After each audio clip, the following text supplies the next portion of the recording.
Assalamualaikum warahmatullahi wabarakatuh. Saya Dana Yuli Novrianti, mahasiswa Universitas Terbuka, jurusan S1 PGSD, UPJJ Palembang dengan NIM 859798631. Pada kesempatan kali ini, saya akan melaksanakan kegiatan praktikum pada mata kuliah Praktikum IPA di SD, Modul 3, Makanan, dengan kegiatan praktikum ketiga, yaitu pencernaan makanan. Adapun tujuan praktikum kali ini yaitu dapat mengurutkan bagian dari sistem pencernaan manusia.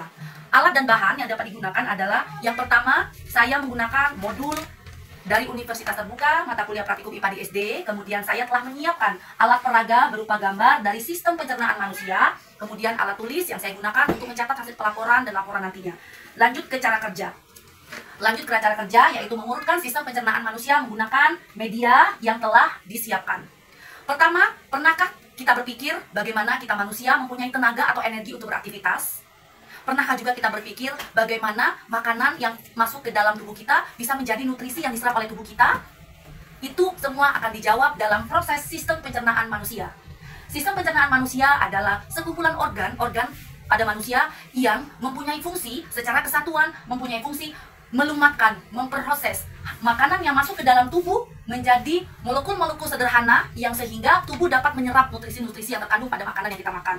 Adapun organ-organ yang termasuk dalam sistem pencernaan manusia adalah yang pertama mulut, kedua kerongkongan, lambung, usus halus, usus besar, dan juga anus. Pencernaan sendiri terdapat dua macam. Yang pertama adalah pencernaan mekanik, dimaksudkan adalah proses mengolah makanan yang dimasuk dalam tubuh dengan cara memotong menggunakan gigi. Jadi makanan yang dimasuk dalam tubuh diolah sebelum diolah menjadi nutrisi, dipecah dulu menggunakan proses mekanik, pencernaan mekanik. Selanjutnya adalah bahwasanya dalam pencernaan manusia terdapat proses pencernaan kimiawi. Bahwasanya dalam proses pemecahan makanan yang kita makan menjadi molekul sederhana sehingga menjadi nutrisi yang bisa diserap oleh tubuh menggunakan bantuan enzim. Enzim sendiri merupakan adalah zat kimia yang dihasilkan oleh organ tubuh yang nantinya akan berfungsi untuk membantu proses atau reaksi kimia dalam tubuh. Oke, selanjutnya mari kita bahas bagaimana urutan sistem pencernaan pada manusia. Yang pertama adalah mulut. Makanan yang kita makan seyogyanya tentu masuk ke dalam mulut. Di dalam mulut sendiri mempunyai fungsi adalah untuk menghancurkan makanan yang kita makan sehingga ukurannya lebih kecil. Di sini terjadi proses pencernaan secara mekanik, yang mana proses mengunyah, memotong, melumatkan makanan menggunakan gigi dibantu oleh lidah dan enzim-enzim yang ada pada mulut.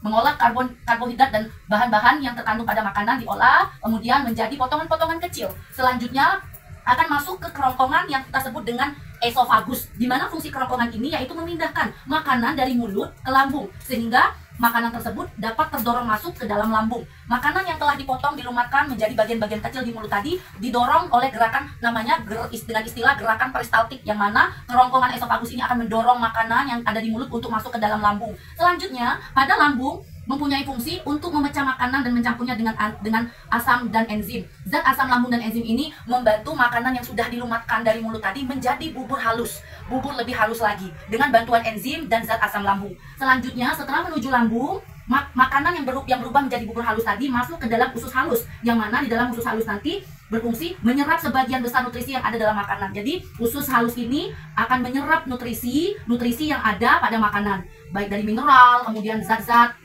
dan sebagainya yang berguna untuk tubuh. Kemudian untuk zat-zat yang tidak bisa diserap oleh usus halus, maka dia akan masuk ke dalam usus besar, yang mana fungsi utama dari organ usus besar ini adalah untuk menyerap air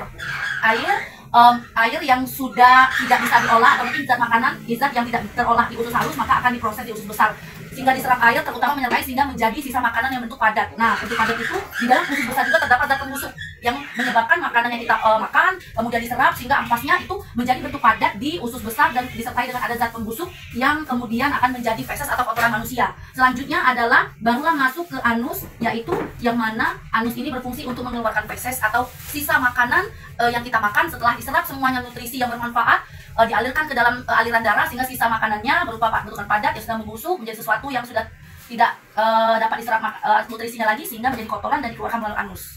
Baik, itulah tadi sistem pencernaan beserta urutannya. Makanan diolah dari proses masuknya makanan hingga diserap nutrisi-nutrisinya sampai dengan terbentuknya feses atau kotoran manusia. Sekian dari kegiatan praktikum kali ini, yaitu dengan tujuan dapat mengurutkan sistem pencernaan manusia.